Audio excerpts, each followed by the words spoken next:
Hello everybody, it's me, your good friend Sparky, and welcome back to Pikmin 2. We are in a brand new area, the Perplexing Pool. Because, mostly we have to be. We saw it on the way in, but there's the fact of little yellow friends up there that we need to find. Because we need those little yellow friends in order to get our little blue friends back in the Awakening Wood. So, I like that upside-down smiley face right there. And we need to start exploring around this area and try and get the, more stuff. Still got a lot of debt to repay. And, it would help to explore some caves and stuff, too. Take out our little Pikmins. And much like in the Awakening Woods, since there are technically a few Pikmin on the field already, we can only have up to 95 buds in our crew right now. Oh, it seems we are being alerted already to the fact that these guys exist. Look, off in the distance, wild Pikmin. Can you see them, Captain Olimar? They are yellow Pikmin. You encountered them when you crashed on this planet, correct? It would be most helpful if they remember you, like the red ones did, yes. Most helpful. Indeed. We've got the yellow Pikmin ready to go. God, I love you, purple Pikmin. You make life so much easier. The only problem with purple Pikmin is that since they are rather slow, you gotta be careful in trying to rapidly throw them, because sometimes if you move too quickly, they can fall back to the back of the line and you'll stop throwing them. Also, we found a gate already. That's nice. I mean, a gate? That's not a gate. That's a hole. Hole in the ground. A cave. Ah, let's see. The Perplexing Pool is kind of the equivalent to the Distant Spring in regards to the fact that it's rather confusing to navigate. Bridge over there, we can't really do anything about that. Our main goal right now is just to kind of get to the yellow Pikmin. And try not to get smashed by frogs in the meantime. The cool thing about these areas is that they are, in fact, more or less just, the areas from Pikmin 1 in a lot of regards. Just kind of changed by time, I guess. Alright, Olimar, you go up here. As if you look carefully, you can definitely tell that this used to be the equivalent to the Distant Spring. There's a lot of similar areas and things around these parts. A lot of geographic locations that match up with the previous game. And same goes for the Awakening Wood and the Forest of Hope, actually. I'm not sure if the other two areas, directly correspond to one of the other places or not, but gonna get rid of you, Swooping Snitchbug. Please stop existing. But it's actually interesting to note the time frame between Pikmin 1 and Pikmin 2 really doesn't seem like it's that long, but for whatever reason, it seems like the areas have changed significantly in the short time Olimar has been gone, weirdly enough. Also, this guy's on fire. I don't know if you noticed that. We gotta try to bum rush him and take him out before he really has any opportunity to destroy us. And that worked semi-successfully. Now, we need to throw our white Pikmin up here. So so they can take care of that poison gate. Ball. I do like that they feel the need to announce themselves when they swap around. And accidentally picked up a couple reds. Stop! Pikmin still have that problem where they insist on grabbing the nearest thing, regardless of whether you want them to or not. And we should be able to get into there relatively soon. Let's see. And where's Louie gonna go? What's Louie doing today? Well, I can take... While they're busy with that gate, I can take my reds and go build this bridge over here, I would think. Oh, Fiery Blowhog, Swooping Snitchbug. All of our friends are here.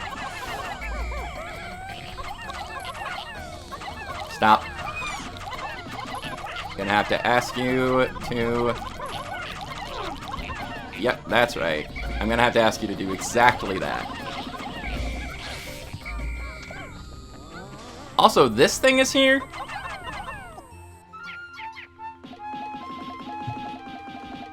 The ship will most likely explain this in a moment. What is this? A strange mold-like botanical entity has spread across the ground here. Interesting. I am detecting other plant life suffocating beneath it. Indeed, that other plant life is in fact the berries that we like to pick to get our sprays. We gotta break the mold to get the plants to grow back. And all that jazz. And, can take a little while to do it. Treasure radar's picking up something. Don't know what. Ah. Also, these guys got picked. I mean, planted. The opposite of being picked. I'll let you guys go about your business while I go up here and check out these guys' progress. They seem to be doing pretty good. Also, Louie's still here. Louie has all our perps. Might as well, you know. Actually, I might want to hold off on that. Yeah, Louie, you just kind of hang out there for a second. I don't really have any plans for you. I'm not sure, or at least I don't remember, if you get the equivalent item of, like, the radar in the first Pikmin game that lets you know exactly where there are treasures on the map. I assume you do at some point, but I don't really remember. We do have the treasure radar, but... eh, maybe not. I'm not sure. I honestly don't remember. What I do remember is that we have this gate taken down, and these poison spewers to take care of. So we'll take our white fellows, and what do you know, we're up here with the yellow onion. Clyde, get down here. Yeah, I knew it was you who coerced those other yellow Pikmin to climb that tree and do nothing.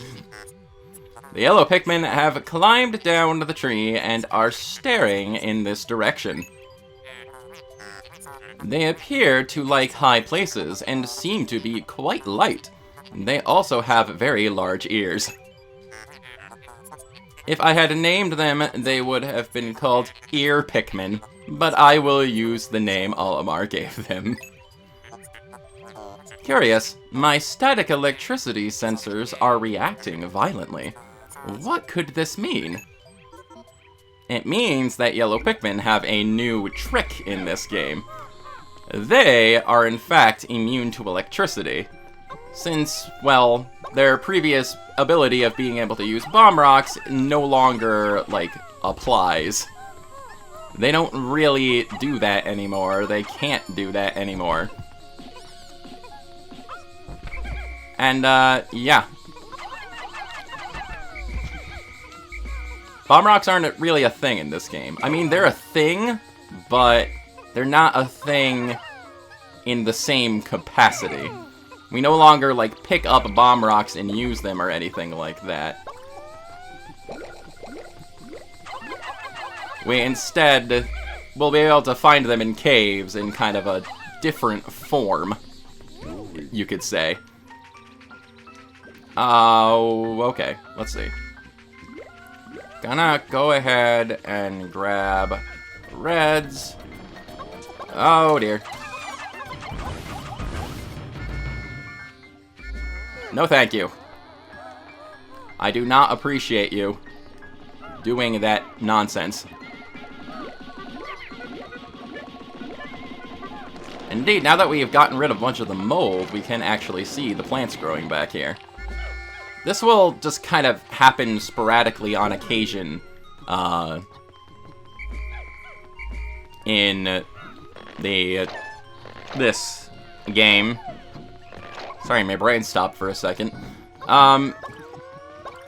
Occasionally, at basically any of the spots where those plants grow, that will just kind of happen. There's not really any kind of rhyme or reason to it, except for the fact that, you know, it has to happen to just, like, happen sometimes. And this guy. Gonna have to ask you to not, actually.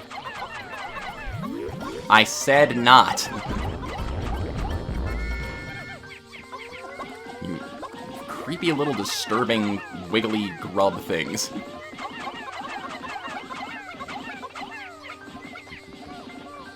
Ugh.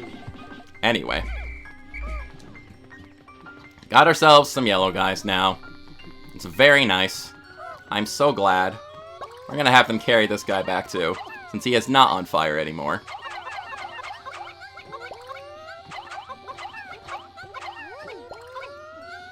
And I guess they're carrying that back too. Sure.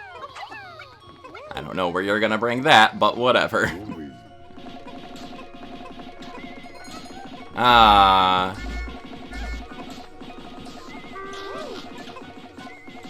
Definitely carrying back these berries is an important thing too, just because they will give us another kind of spray. Alright, let's see. What's going on up here? What are we doing? We're gonna carry this junk back. And we're gonna probably jump in that cave before the day ends. But I gotta check to see what kind of stuff is going down in that cave, too. Hey, they got that berry back. Which gives us Captain Olimar, I have completed my research on the purple berries you discovered. Behold, the Ultra Bitter Spray. It's untested, but I believe it will be highly effective. Approaching enemies and pressing 1 to spray them.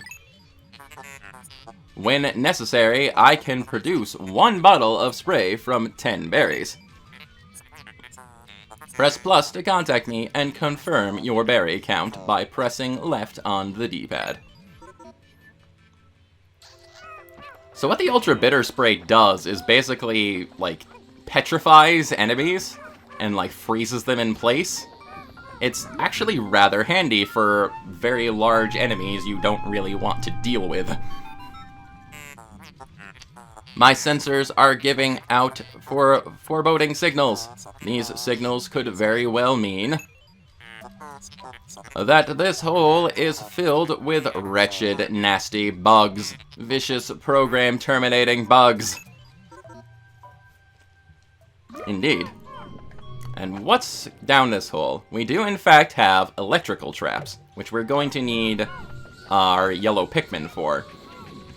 But in order to really take care of that, we also need to actually get yellow Pikmin out. And kind of regroup here. Let's see. Da. I'm unsure. Oh, the Citadel of Spiders. That's what its name is. Lovely. Alright, let's see. I have not left any Pikmin scattered around anywhere. That's good. So let's put a few reds back.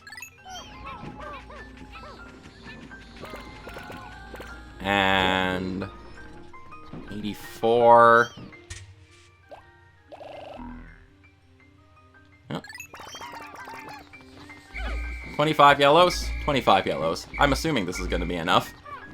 Maybe. Probably not. But I guess there's only one way to find out. Let's loop around, regroup with Louie, and head down into that dang hole. Ugh. Stupid, gross, little wiggly things. Hate you. Hate you so much. Alright. Our yellow guys are lagging behind since they're only leaf Pikmin. Day is almost technically up, but I think we should be in pretty good form to go exploring this cave before things wrap up for day 5. So, down we go. Whoops, accidentally skipped that cutscene. Didn't really mean to.